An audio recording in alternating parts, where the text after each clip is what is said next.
మాట్లాడండి సురేంద్ర గారు.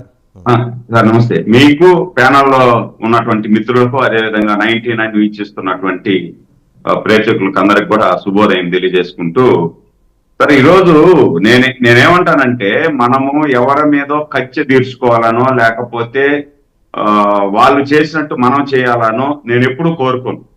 ఎవరైతే దోషులు ఉన్నారో, ఎవరైతే రూల్స్ ను అతిక్రమించి ప్రజా జీవితంలో అందరికీ స్వేచ్ఛ అనేది ఉంటుంది సార్.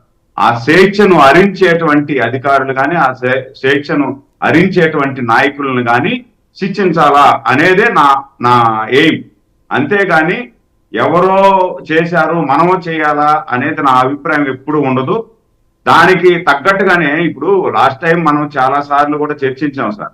మేము ప్రతిపక్షంలో ఉన్నప్పుడు కూడా ఇదే వైసీపీ నాయకులకు, అదే విధంగా వైసీపీకి అంటగాగుతున్నటువంటి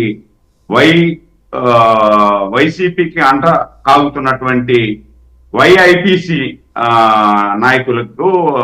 నాయకులుగా చెప్పుకునేటువంటి వాళ్ళకి, ఐఏఎస్లకి, వీళ్ళకందరికీ కూడా మనం ఆ రోజే చెప్పాం. ఏం చెప్పామంటే, ఏదైతే అధికార దుర్వినియోగానికి పాల్పడితే గతంలో ఐపీఎస్లు కానీ ఐఏఎస్లు కానీ క్రమశిక్షణకు మారుపేరుగా ఉన్నటువంటి చాలా మంది, కొంతమంది అయితే ఇప్పుడు శ్రీలక్ష్మిని ఎగ్జాంపుల్ తీసుకుంటే, నాకు శ్రీలక్ష్మి గారినే ఎందుకంటానంటే, ఆమెతో మాకు తిరుపతి మున్సిపల్ కార్పొరేషన్ కార్యదర్శిగా ఇక్కడ ఉన్నారు కాబట్టి, కమిషనర్ గా ఉన్నారు కాబట్టి చాలా స్ట్రిక్ట్ ఆఫీసర్. ఆమె చాలా స్ట్రిక్ట్ అంటే స్ట్రిక్ట్ ఆఫీసర్. ఆమె గోల్డ్ మెడలిస్ట్ కూడా. అలాంటి ఆఫీసరు ఒక పొలిటికల్ వాళ్ళ చేతుల్లో పడిపోయి వాళ్ళు చెప్పినట్టు చేసిన దానివల్ల ఈరోజు కోర్టుల చుట్టూ తిరగాల్సి వచ్చిన పరిస్థితి. దాదాపు 5-6 సంవత్సరాలు ఎక్కిన మెట్టు దిగిన మెట్టు తెలియకుండా ప్రతిరోజు కోర్టులకు తిరిగి హెల్త్ కూడా పాస్ చేసుకుని ఇబ్బంది పడిపోయింది. సరే, దాని తర్వాత ఆమెకు కావాల్సినటువంటి వాళ్ళు అధికారంలోకి వచ్చినారు, మళ్ళీ ఆమెకి మంచి పోస్ట్ ఇచ్చినారు, అది వేరే సంగతి. కానీ ఒక ఐఏఎస్ కానీ ఒక ఐపీఎస్ కానీ కావాలి అంటే దాని వెనకాల ఎంత కృషి పట్టుదల, ఎంత పని చేస్తే గానీ వాళ్ళు ఆ స్థాయికి రాలేదు. అంత స్థాయికి వచ్చిన వాళ్ళు ఎవడో ఒకటి చెప్పినాడని చెప్పి అధికారంలో ఉండేవాడు ఎన్ని రోజులు సార్? 5 సంవత్సరాలు ఉంటాడు, మించితే 10 సంవత్సరాలు ఉంటాడు. దాని తర్వాత వాడు వెళ్ళిపోతాడు. కానీ ఐఏఎస్లు కానీ ఐపీఎస్లు కానీ ఉద్యోగస్తులు కానీ దాదాపు ఇప్పటి పరిస్థితుల ప్రకారం 62 వాళ్ళకి 62 సంవత్సరాలు వచ్చే అంతవరకు, వాళ్ళకి 62 సంవత్సరాల వయసు వచ్చే వరకు ఉద్యోగంలో ఉంటారు. ఉద్యోగంలో ఉండేటప్పుడు ఎంతో మంది రాజకీయ నాయకులు వస్తుంటారు, పోతా ఉంటారు. వాళ్ళు చెప్పినట్టంతా చేయాలంటే ఏమైపోతుంది? ఈరోజు వాడు చెప్పినట్టు మనం చేయలా, తీసి ఇంకొక దగ్గర వేస్తారు. ఉద్యోగం ఏం పోదు కదా. ఒక మంచి ఆఫీసర్ అనుకుంటారు, ఏమైపోతుంది? విశాల్ గున్ని గారు చాలా నిబద్ధత కలిగినటువంటి ఆఫీసర్.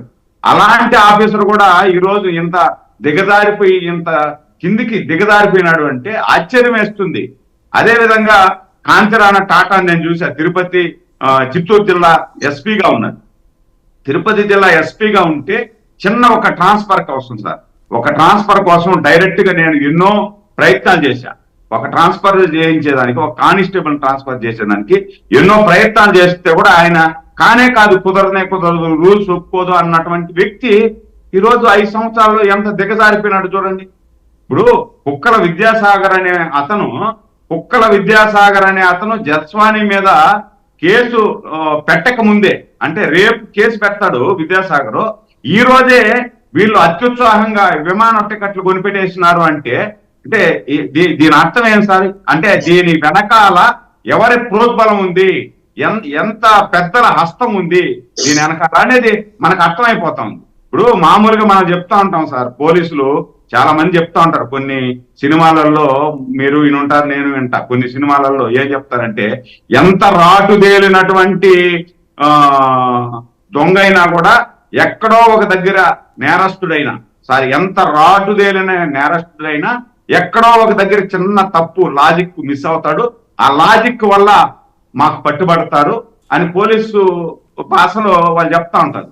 ఈరోజు అదే పోలీసు అత్యుత్సాహం ఎక్కువైపోయి వాళ్ళ పైన ఉన్నటువంటి అధికారులు, ఆ అధికారులకు పైన ఉన్నటువంటి వాళ్ళ ప్రేమికులు అంటారు, విశ్వాస పాత్రులు, వాళ్ళ వల్ల వాళ్ళు చెప్పిన మాట అత్యుత్సాహం ఎక్కువైపోయి వాళ్ళు చేసినటువంటి తప్పుల్లో ఈరోజు దొరికిపోయినారు, అడ్డంగా దొరికిపోయినారు. ఈరోజు ఏమి సార్ అంత ఇప్పుడు ఇంటెలిజెన్స్ లో సీక్రెట్ ఫండ్ అనేది ఉంటది. ఆ సీక్రెట్ ఫండ్ లో నుండి ఆ సీక్రెట్ ఫండ్ ఎవరికి ఇస్తారు సార్? ఎవరైతే నేరాలు చేసేసి